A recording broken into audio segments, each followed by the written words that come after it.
Hello class, these are our Algebra 1 notes for section 7-1. So we're kind of starting out with really more of a warm-up that we'll probably have you do alone. And that's this 7-1, what goes up must come down at the top. So this should be review. Let's go ahead and read it. A mechanical device is used to launch a potato vertically in the air. The potato is launched from a platform 20 feet above the ground with an initial velocity of 92 feet per second. The function h of t equals negative 16t squared plus 92t plus 20 models the height of the potato over the ground in feet t seconds after the launch. Here is a graph. So let's think about what's going on here. So we are launching our potato from 20 feet above the ground. So that's the spot right here. And we know our initial velocity, so 92 feet per second. So that's how fast the potato wants to go up. But remember, we have this negative 16t squared thing as part of our equation as well. So like this is going to be our initial height. So this is our launch height, starting height. I think I'm going to write it start height, but it's where we're launching it from. And we have this initial velocity. So it wants to go up at 92 feet per second. So velocity.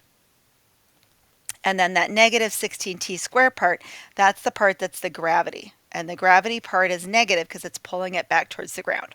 So we're launching our potato from right here. It's kind of going up at a 92 feet per second, right? But it's not really. It's curving instead because gravity is making it come back down. So we know what's going to happen is at first, that speed that it's being launched at is so fast it's going to go up, but eventually gravity is going to get it to the point where it like basically is stopping. It's not rising anymore, and then it's coming back to the ground. So like right here is where that velocity would be equal to 0, right? So our velocity, we're going up, but it's like slowing down because gravity's pulling at it. Yeah, right here my velocity is 0, and then now my velocity is actually negative because I'm going back towards the ground. So that's what's going on with this graph. So for each of these questions, we want to be prepared to explain our reasoning. So we did our kind of graph analysis here. What is the height of the potato 1 second after the launch? So I could look at 1 second on my graph. The problem is it's kind of hard to tell. It looks like maybe about 100. So from the graph, I could say about 100 feet. But remember, we have this equation. So I can put in an amount of time, I can put in seconds, and I can actually find my height. So let's go ahead and use the equation and find basically h of 1, right? Our height after 1 second. That would be negative 16 times our 1 squared plus 92 times 1 plus 20. So I'm looking at this right here, right? But I'm plugging in 1 second. So negative 16 times 1 squared. Well, 1 squared is just 1. 1 times 1 is 1. So negative 16 plus 92 plus 20, which is going to be, let's see, 92 plus 20 would be 112 minus 16. And so that is going to be 96. And we put in seconds, we get out feet. So that kind of matches with what we found at the graph, but it's going to be more accurate to use our equation. 8 seconds after the launch, will the potato still be in the air? So I could plug 8 in there, but this is just like, is it still in the air or not? This is very easy to look at the graph. So I can tell that 8 seconds would be over here. And nope, our potato is touching back down to the ground at about 6 seconds. So it's not going to be in the air anymore. So I'm going to write no. When will the potato reach 120 feet? So this is something I'm going to have to get off the graph. So this means I'm looking at my y values. I'm looking for where my potato's at 120. So 120 is right here. So I've got a spot right here that it's going to hit 120, and then a spot over here. So like they're giving me a y and I'm finding the x. So my y is 120 feet. I am finding the seconds when that happens. So it looks like after about 1.5 seconds, and again after. The second one looks not quite 4.5, so let's call it 4.3. So t equal 1.5 and t equal 4.3. So two different places where that happens. And let's see our last question here. Is there one more or is there two more? One more question. When will the potato hit the ground? It looks like not quite 6 seconds, but pretty close. So I'm going to go ahead and write after about 6 seconds.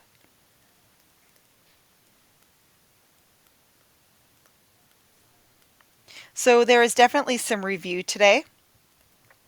Looking at quadratics that we've had before and reviewing how those work. So remember, quadratics is something that has an x squared. In this case, I had times squared. And this was one of the functions that we explored in chapter 6 that was quadratic. And the other part of what we're going to be doing today is solving absolute value equations. So an absolute value equation is an equation that has an expression with our variable in the absolute value signs. Let's see, it has a variable, an equation. I'm trying to figure out how to word this. An equation with a variable. So that's like our x, right? Inside absolute value signs.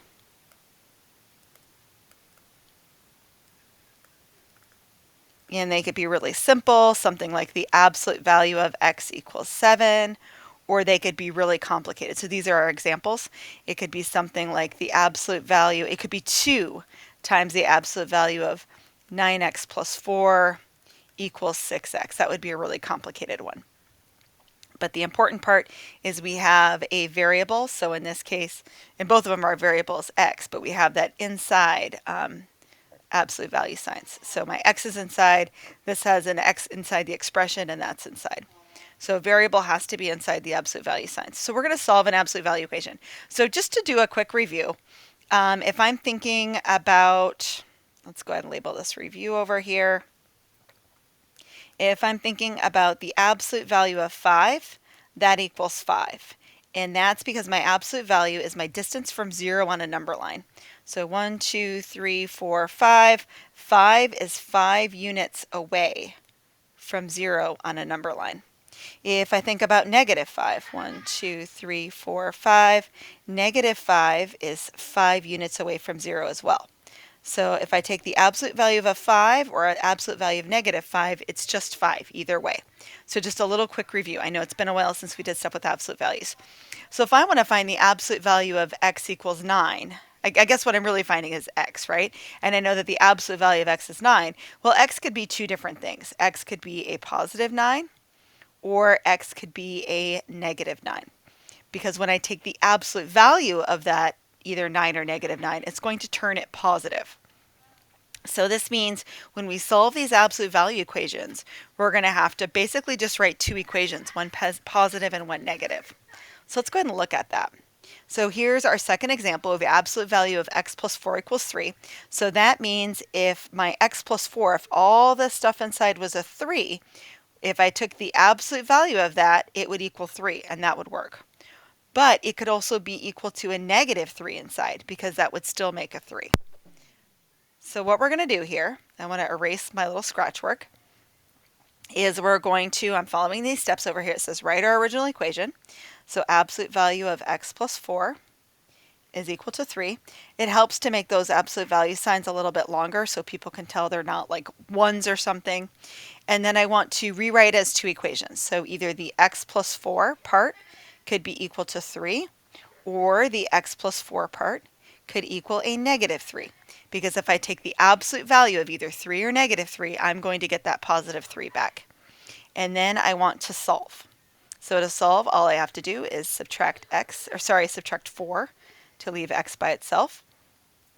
So x is negative 1, or on the second one, if I subtract 4, my x is a negative 7. So my answers are x equals negative 1 or x is equal to negative 7. And then we do want to do just an answer check here, just to kind of review how that works. So to do an answer check, I go back up to the top and I sub those values in for x. So I'm going to write down the absolute value of my first x number that I found was negative 1 plus 4, and I want to show that this equals 3. when I take the absolute value.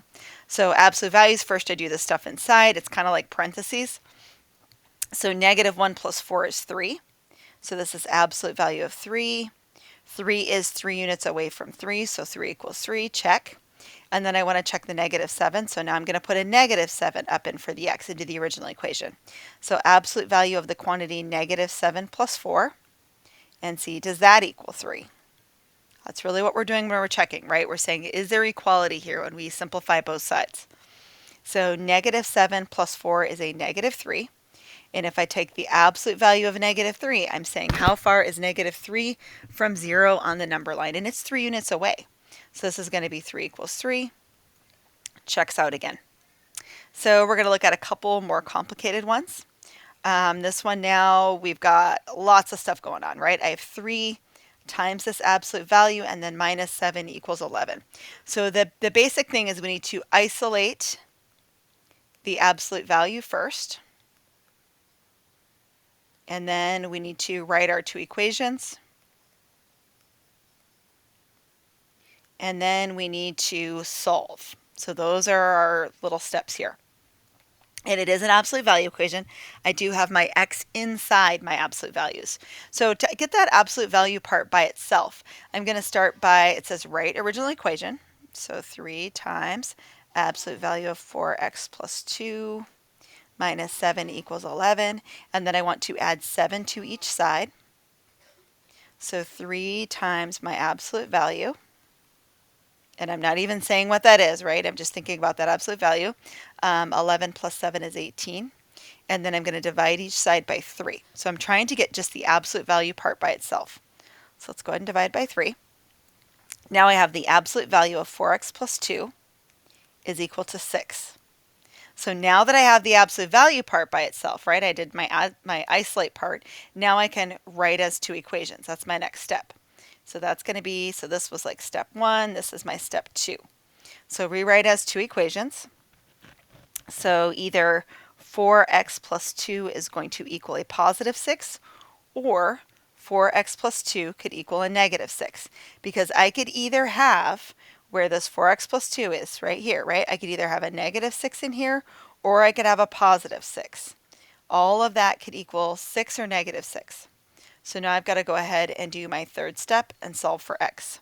So -2, -2, -2, -2, right? It's the same solving all the way through. So either 4x equals 4, or 4x equals -6 minus 2 more is -8. And then my last step here would be divide by 4. And again, that's kind of the same thing all the way through. So we get x is equal to 1, or x is equal to -2.